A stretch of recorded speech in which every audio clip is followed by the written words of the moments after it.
जय Bhim.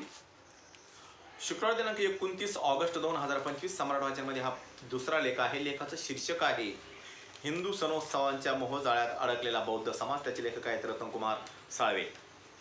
14 October 1956 हा दिवस भारतीय इतिहासातील क्रांतिकारक क्षण ठरला। डॉक्टर बाबासाहेब आंबेडकरांनी लाखो अनुयायांना बौद्ध धर्माची दीक्षा दिली आणि 22 प्रतिज्ञा उच्चारायला लावल्या। या प्रतिज्ञा फक्त धर्मांतराचा सोहळा नव्हता, तर गुलामगिरीतून मुक्तीची शपथ होती। त्या प्रतिज्ञांनी स्पष्ट सांगितले, हिंदू देवदेवतांची पूजा करणार नाही, त्यांचे सण उत्सव साजरे करणार नाही, अंधश्रद्धा नाकारून विज्ञानवादी जीवनशैली जगणार। पण आज अर्धशतकाहून अधिक काळ उलटूनही बौद्ध समाजाची स्थिती नेमकी काय आहे? प्रतिज्ञा तोंडपाठ आहेत, पण आचरण त्यांच्या लवलेशही दिसत नाही। प्रतिज्ञा विसरलेले अनुयायी आजही अनेक घरी गणपती बसवले जातात। 10 दिवस पूजापाठ होतो, आरत्या घेतल्या जातात, दिवाळीला फटाके उडवले जातात, दहीहंडी फोडली जाते, होळी पेटवली जाते। म्हणजे नावाला आपण बौद्ध आहोत, पण वर्तनाने पुन्हा जुनेच हिंदू आहोत। सभांमध्ये, परिषदांमध्ये तेच लोक बाबासाहेबांच्या प्रतिज्ञा मोठ्या आवाजात सांगतात, पण त्या प्रतिज्ञाचे आचरण शून्य। असा प्रश्न आहे, आपण स्वतःला फसवत आहोत की समाजालाही? विज्ञानवादी धम्म आणि सणांचा मोह बाबासाहेबांनी दिलेला धम्म हा विज्ञानावर आधारित होता। अंधश्रद्धा, देवदेवतांची पूजा, कर्मकांड या सर्वांचा त्याग करणे ही त्याची पहिली अट होती। पण आज बौद्ध समाजात एक विचित्र दुटप्पी भूमिका दिसते।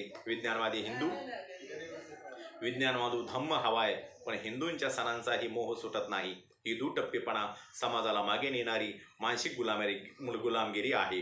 बाबासाहेबांनी ज्या जोखडातून मुक्त करण्यासाठी धर्मांतर घडवून आणले, त्या जोखडात आज पुन्हा स्वेच्छेने शिरण्याचा प्रकार घडतोय। इतर धर्मियाकडून शिकण्यासारखे आहे। मुस्लिम, ख्रिश्चन, शीख, जैन, पारशी हे धर्मीय ठामपणे आपापले धर्म पाळतात। हिंदूंचे सण ते साजरे करत नाहीत, उलट त्यांच्या धर्माचा अभिमान ते प्रत्येक कृतीतून दाखवतात। मग बौद्ध मात्र सणोत्सवाच्या मागे का धावत आहेत? याचे उत्तर स्पष्ट आहे, अजून आपण मनाने पूर्ण बौद्ध झालेलो नाही, अजूनही जुन्या सवयींचा मोह सुटलेला नाही। डुप्लिकेट बौद्ध। आज अनेक बौद्धांची अवस्था धोबी का कुत्ता, घर का ना घाट का अशी अवस्था झाली आहे।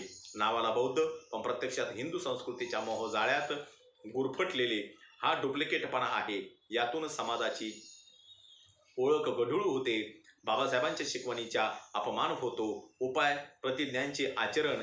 या परिस्थितीत उपाय एकच आहे, 22 प्रतिज्ञा फक्त म्हणायच्या नाहीत, तर प्रत्यक्ष जीवनात उतरवायच्या आहेत। हिंदू धर्मातील देवदेवता आणि सण उत्सव कायमचे सोडायचे। म्हणून बौद्ध म्हणून आपली विज्ञानवादी, करुणामय आणि समतावादी ओळख बळकट करायची। मुलांना लहानपणापासून धम्माच्या शिकवणुकीची ओळख करून द्यायची। आज बौद्ध समाजाने कठोर चिंतन करण्याची वेळ आलेली आहे। प्रश्न सरळ आहे, आपण खरे बौद्ध आहोत का केवळ नावापुरते?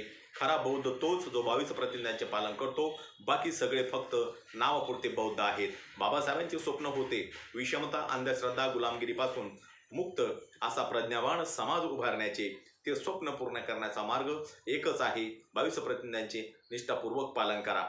आज जर आपण पुन्हा हिंदूंच्या सणोत्सवाच्या मोहजाळ्यात अडकलो, तर बाबासाहेबांचे स्वप्न अपूर्णच राहील आणि यापेक्षा मोठा विश्वासघात दुसरा नाही। या ठिकाणी हा लेख संपलेला आहे। माझा प्रत्येक व्हिडिओ बघण्यासाठी माझ्या प्रत्येक व्हिडिओ लाईक करा, शेअर करा, सबस्क्राईब करा आणि बेल आयकॉनवर क्लिक करा। जय भीम, जय भारत, जय बुद्धभूमी।